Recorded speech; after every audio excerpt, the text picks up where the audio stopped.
3 days after Festus arrived in Caesarea to take over his new responsibilities, he left for Jerusalem, where the leading priests and other Jewish leaders met with him and made their accusations against Paul. They asked Festus as a favor to transfer Paul to Jerusalem, planning to ambush and kill him on the way. But Festus replied that Paul was at Caesarea and he himself would be returning there soon. So he said, "Those of you in authority can return with me. If Paul has done anything wrong, you can make your accusations." About 8 or 10 days later, Festus returned to Caesarea, and on the following day he took his seat in court and ordered that Paul be brought in. When Paul arrived, the Jewish leaders from Jerusalem gathered around and made many serious accusations they couldn't prove. Paul denied the charges. "I am not guilty of any crime against the Jewish laws or the temple or the Roman government," he said. Then Festus, wanting to please the Jews, asked him, "Are you willing to go to Jerusalem and stand trial before me there?" But Paul replied, "No, this is the official Roman court, so I ought to be tried right here. You know very well I am not guilty of harming the Jews. If I have done something worthy of death, I don't refuse to die.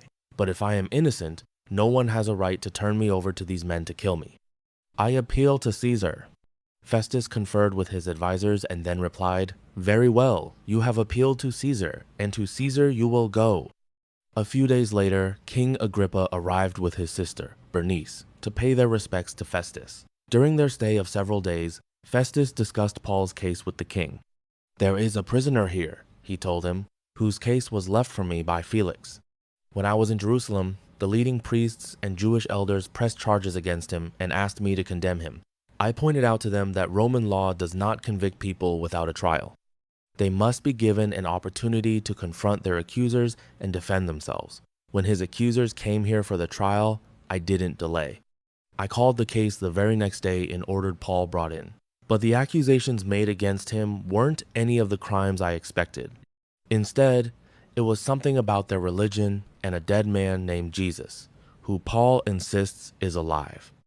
I was at a loss to know how to investigate these things, so I asked him whether he would be willing to stand trial on these charges in Jerusalem. But Paul appealed to have his case decided by the emperor.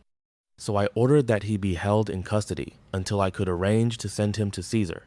"I'd like to hear the man myself," Agrippa said, and Festus replied, "You will tomorrow."